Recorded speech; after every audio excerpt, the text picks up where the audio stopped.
What's good, people in the world? Today it's Ramega here, and we are back for another episode of Star Atlas Chatter number 6. And I tell you what, we have a great one this week, so you know how we do. We're going to get right into it. So this week we had the Play GG event in San Diego. I wish I could have made it. That would have been so cool. But members of the Star Atlas team, including Michael Wagner, were able to make it, and they announced different releases and things like that. One of the biggest announcements was the addition of the Star Atlas companion app that hopefully we'll get in our hands pretty soon. And in a nutshell, the companion app is going to be powered by StepN, which is a move to earn app where you purchase sneakers and you get so many laps you can earn tokens and things. But it's going to be powered by StepN, but this is not going to be a move to earn for Star Atlas per se. With Star Atlas, it's just going to using the step mechanics to level our crew members. So we're actually going to be able to get out there in the real world, get some steps in, and actually be able to level our crew members up. So, of course, this brought on many questions in Discord, and we're going to go over some of them here. One of the questions were, is this going to be the only way to level up your character?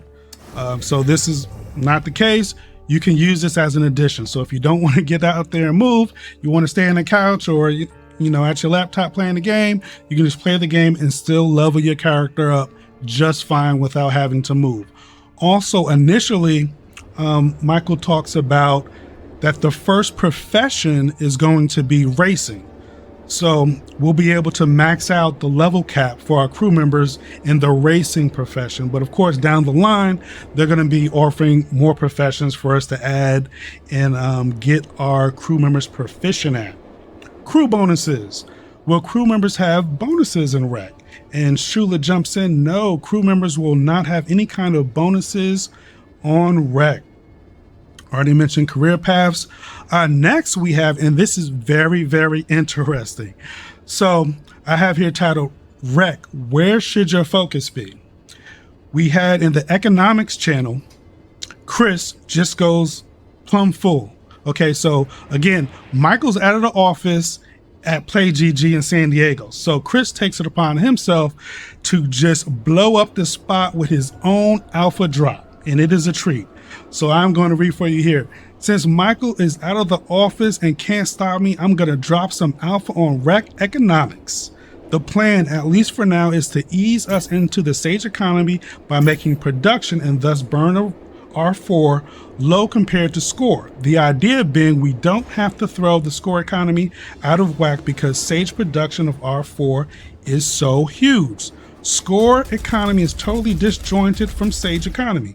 Obviously, we'll adjust the numbers as we begin testing, but with the ability to produce R4 needed for your ships in Sage. I would worry less about hoarding R4 now and more about what your day-to-day mining operations will look like in Sage. I mean, so there's no other way to say it. I mean, he's telling us straight up, it's all about mining. And what we know from mining is it's all about taking our ships. Hopefully you may have an imp, a mining class ship, so you'll get a little extra bonus there. But taking our ships, any ship, especially that has cargo and ammo, to asteroids, blowing them up, and getting resources.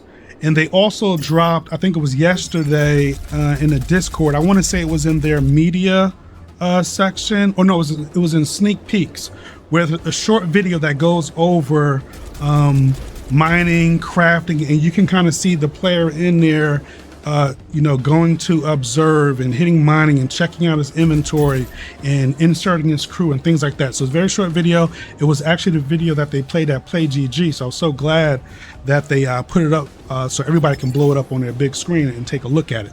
So definitely check that out. If I can upload it into the video or put a link, then I'll do that in the description. So, but I definitely want to check that out because then you'll be able to dissect and give us a good idea how it's going to look.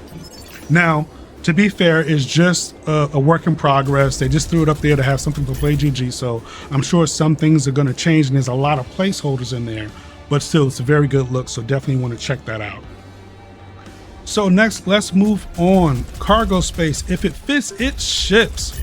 So we had a question here talking about basically, are certain resources gonna weigh more or take up more space? So Shula jumps in, yes, they take different amount of space for any cargo. This means R20 crafted products or whatever you can actually load into your cargo hold, but they are not tied to hardness, nor is it arbitrary. Now, this was interesting. We have a new ship pricing model coming soon that the team is working on for all new ships coming up, ships that we haven't heard of yet. But once they announce them, they're going to be under this new ship pricing model. And Chipto was able to summarize how it's going to be. So each ship class has a baseline price. Specs doesn't affect baseline price. Manufacturers have their own premiums and discounts that are applied to the baseline. So it can go up or down. Most ships are consistent with this methodology, but we will be manually adjusting egregious deviations by adjusting the model's stats. Stats will be played on play in the future. And I don't know what that play was about, why it's highlighted like that. So if you know in the chat what that was all about, hook a brother up, educate me on what that was really meaning or referring to. So of course, the next question is, we talk about egregious, it's the Lobby, right? So the Lobby, just to fill you in, if you don't know the little drama that was behind the Lobby, you can get for $60. And as compared to the Jet, which was like $300, but the Lobby kind of had better stats than people who bought the Jet. So Chris jumps into this and he explains, what they're going to do. And I have the whole thing here, but I'm just going to jump to this part here where it says, in order to address the more serious cases, again, Fimble Lobby, we will be investigating egregious cases individually and modifying those ship stats to align more with their origination prices. This means that some ships will be edited by hand to match up. However, we will not be doing this in the future. All ships from here on out will be priced with the new model in mind and require no additional modifications.